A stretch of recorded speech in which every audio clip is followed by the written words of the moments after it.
What's up, guys? Welcome back. Currently working on some really cool acrylic key rings for Complex Union on the laser machine. We are hitting this show this summer. If you guys have been on the channel, you saw we went up to St. John, New Brunswick to Complex Union roll call last summer, but we flew up. This year, planning on taking the booth and a couple cars, hopefully this thing, which is not even a car yet, or again. But as you saw in the last episode, plans have changed a little bit. Not going to be at Alpine Volks Fair with this car, but we're still pushing on making a lot of progress on this thing because I definitely want to drive it in May. But in this episode, we're tinkering on the 64 Beetle again. We are getting very close to the giveaway. Stay tuned for the next episode because that's going to have more info, the info on the 64 Beetle giveaway. So this episode is kind of just some checklist maintenance stuff we still want to tidy up on that car. We have a transmission leak that we are pretty sure we've sourced. So we're going to get it up on the lift, which is why the shop looks insane right now. We've got the auto union like makeshifted up on the pan because they're not paired yet, and just shoehorned in between the Corvair and the 700 because it's terrible weather outside today.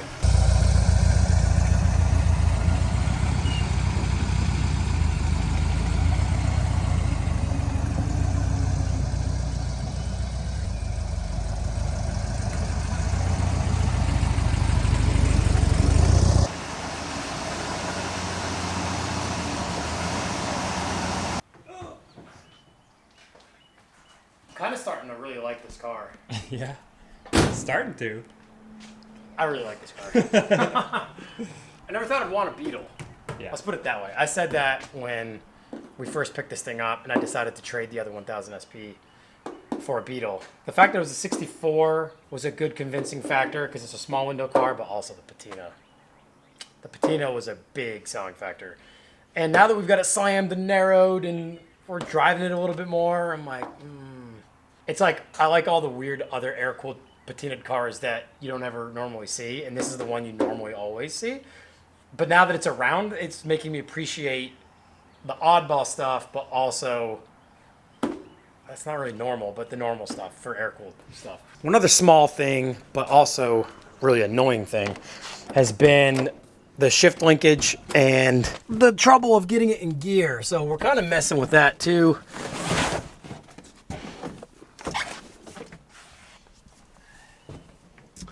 So yeah, we kind of messed with the shift rod a little bit and it got better, but it's still a little bit of a nuisance to get in gear. We're gonna mess with that first before we get it in the air.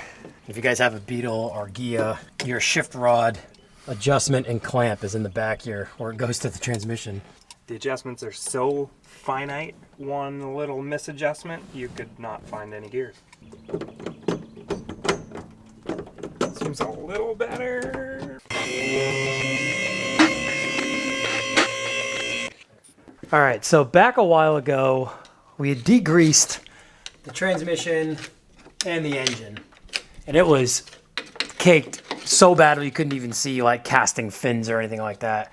So it's looking much better now, but it is still quite disgusting.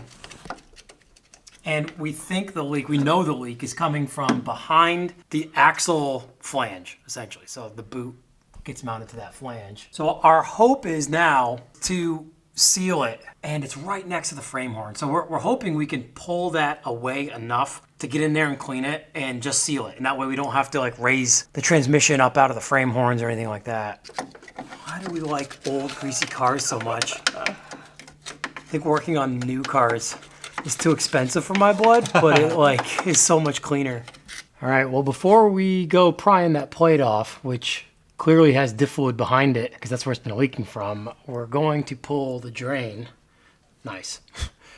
Nice. We're gonna pull the drain and yeah, just drain it out.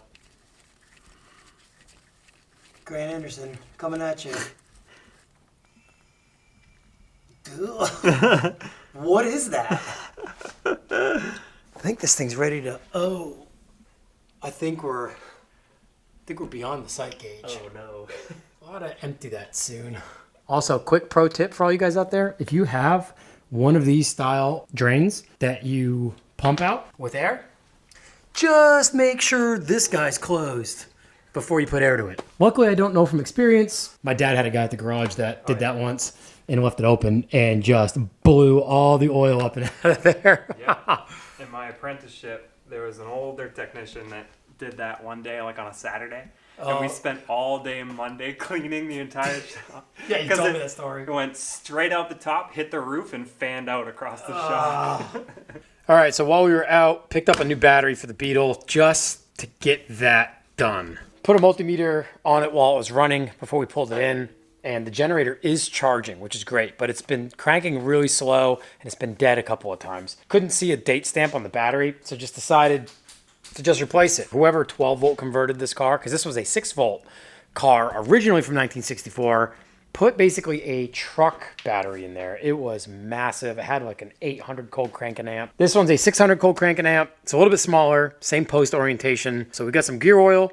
Since we drained the transmission to pull that flange away, which Corey's working on now, these take just under 3 quarts, like 2.5 quarts of 75/90, or in our case, 80/90 is what we're putting in that.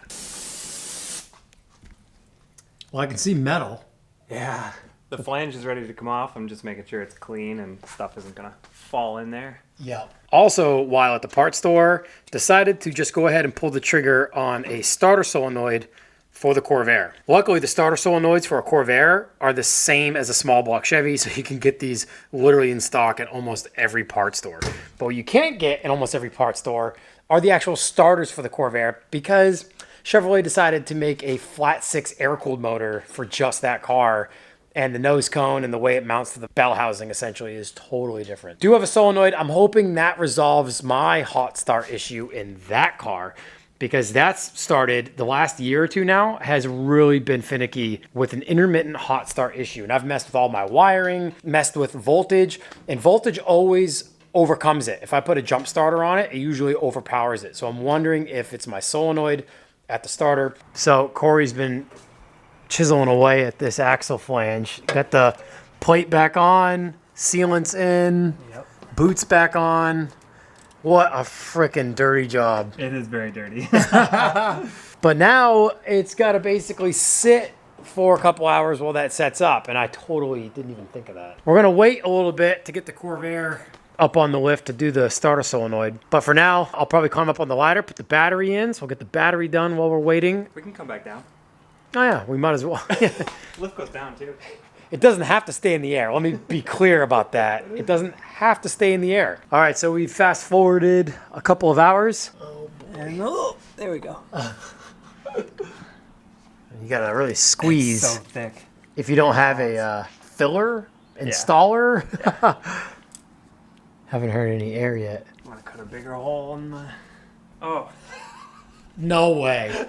Was it seriously not even... I was like, man, I'm really squeezing. Oh, man, you're like, this stuff's real thick.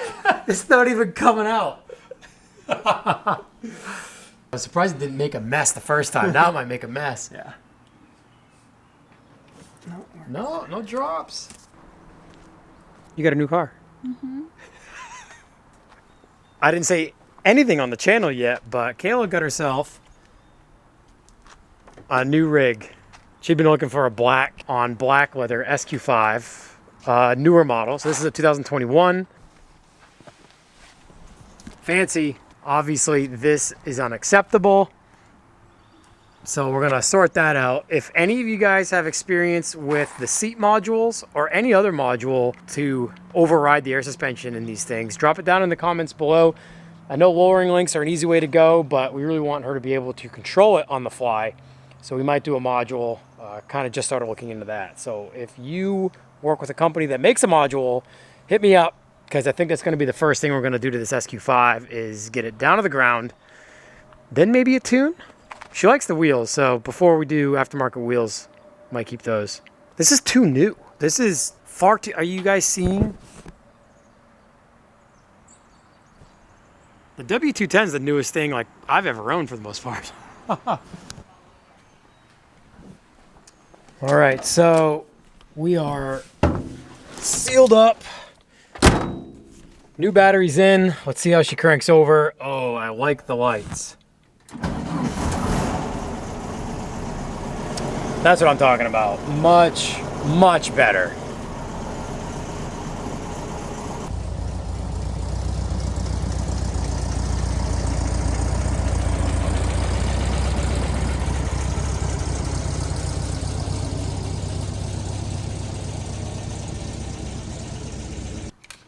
So already the hopefully solenoid is giving us grief. Normally putting power to it and overriding, like basically giving it more of a jolt, usually starts it. So we shall see.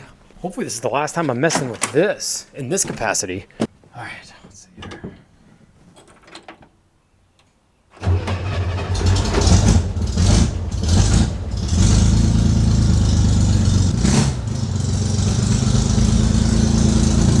Yeah, figures.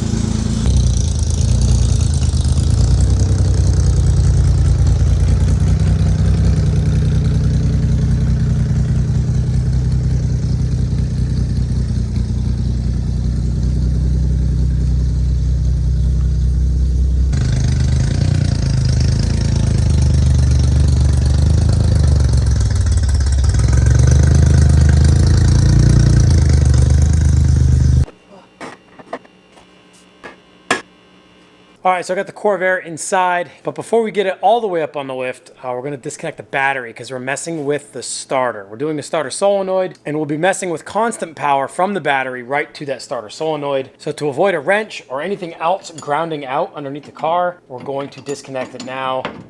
That way everything's dead. I feel like step one with anything with a car is disconnect the battery. Like, got a flat tire, disconnect the battery.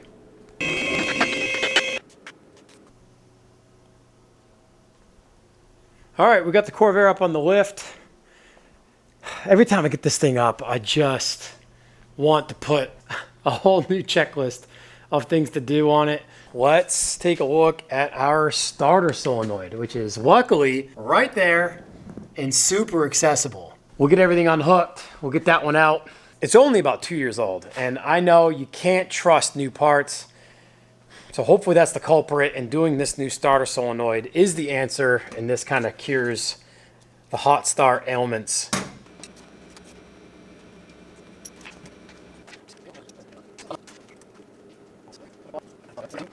All right, so working on disconnecting all the lines to the solenoid here. This guy right here is the key signal, and you can probably see right here, it's broke and also pretty corroded. Now I've cleaned up all these contacts since this problem developed, but what I didn't notice was that it's actually broken and corroded again. So we're gonna replace this eyelet, and your mount points here, you've got a Phillips head screw here, and you've got one on the top side too. There's 2 ears on it, and between that and the post here at the back that goes into the starter itself are what hold the solenoid to the starter.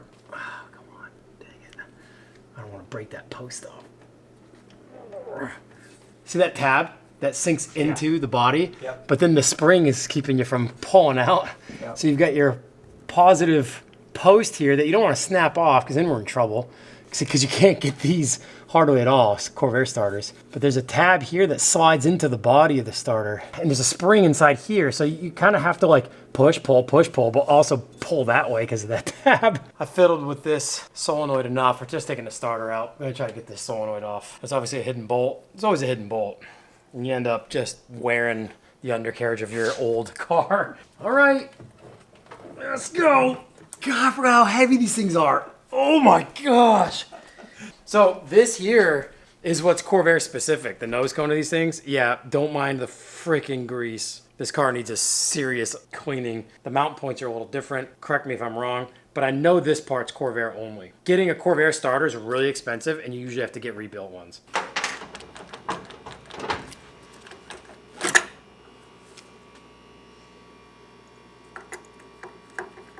Well, it has been a couple of years since I've done one of these solenoids, but I totally forgot this guy was in there. So taking the starter out of the car altogether and doing this on the bench was the move. I mean, this solenoid is new. So hopefully it's a mixture of this solenoid and the connections in the car. Hey, there.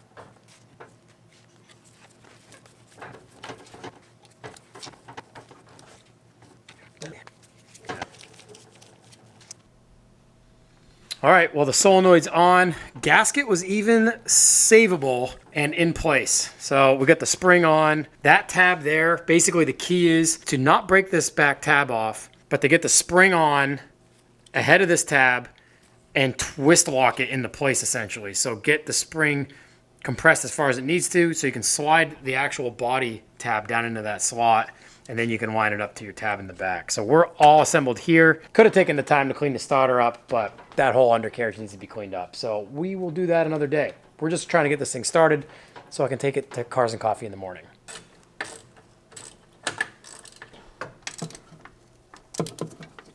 There is a lot of space on top of that transmission to the top of the... We'll hook the electronicals up and see if this thing starts.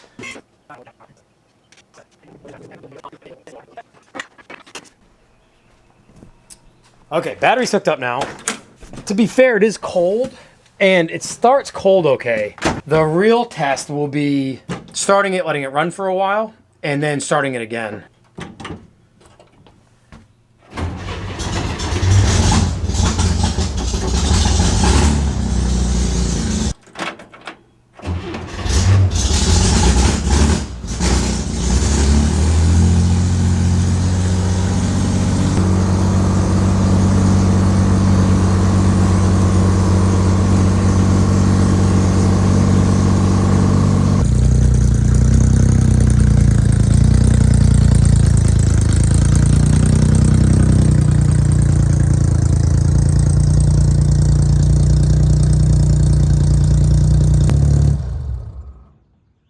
All right, we started it 3 times now that it's been running.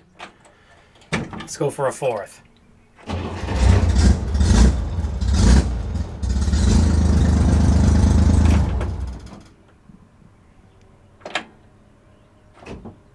Whoa.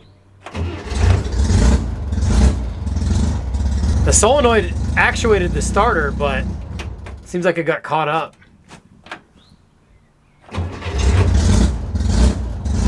You hear it do that little engage and didn't go? Yeah.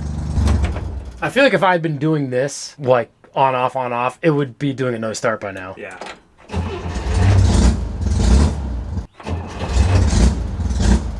I'd say you're good. Yeah. I'm going to assume that we have fixed the problem because, yeah, at this point, I always dreaded having to restart the car after it warmed up because it would intermittently do a no start. We'll take this for a drive. We'll take this for a drive and make sure that that's not dumping trans fluid anymore. And we might actually even drive the 700 because behind the scenes, we've been dealing with some more like brake pedal issues in that car, hoping that we kind of closed in on that. So we might drive all 3 cars now that it's nice and that possibly all 3 will run and drive. Stop. And stop. Yeah, in the 700's case. That has no problem running, knock on wood. But if you own air-cooled cars, or any old cars for that matter, but specifically air-cooled cars, you know this problem. You know this game. It runs fine one day, you call all your friends, and you're like, things run like a sewing machine, this thing's so reliable, and then nothing works the next day. This is literally my life, and I don't know why I've chosen this path. All right, we're going to take the Corvair and the Beetle for a roll, maybe get a coffee or something, but we're going to get this thing warmed up. Just in case we need it for either car. Yep. But the Beetle has a brand new battery in it. The generator does charge the battery. All we're hoping for on this is that that driver's side axle flange doesn't leak. Yeah, that's what I like to hear.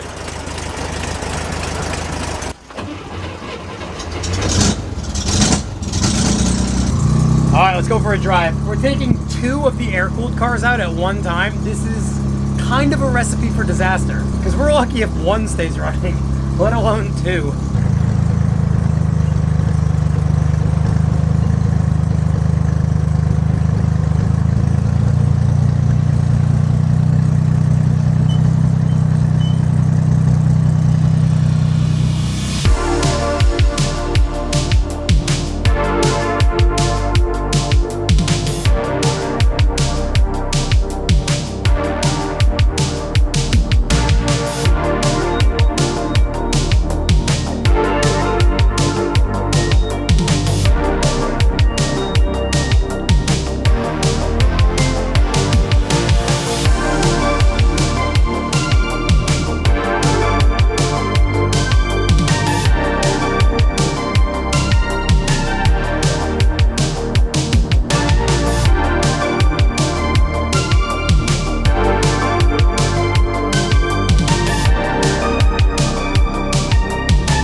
right, so we're about to leave, and I realized I aired down on that rock, and it has flexed my rear floor.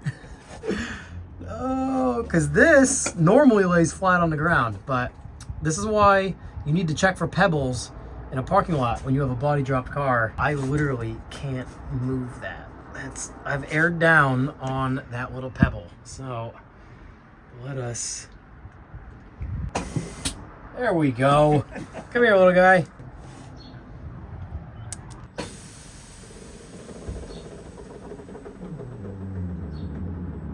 There we go. Much better.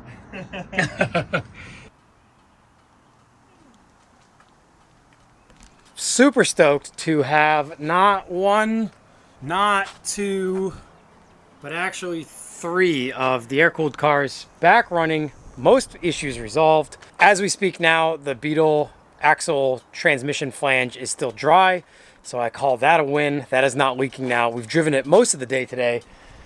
The Corvair is starting, so that's a win there. And the BMW 700, which we kind of said in an earlier episode was all buttoned up. It basically was, but we just didn't have the pedal we wanted on the brakes. And putting that longer, early brake pedal rod in was the ticket. So this thing's sorted out now as well. So tomorrow morning, we're headed to the Chattanooga Cars and Coffee with the Corvair.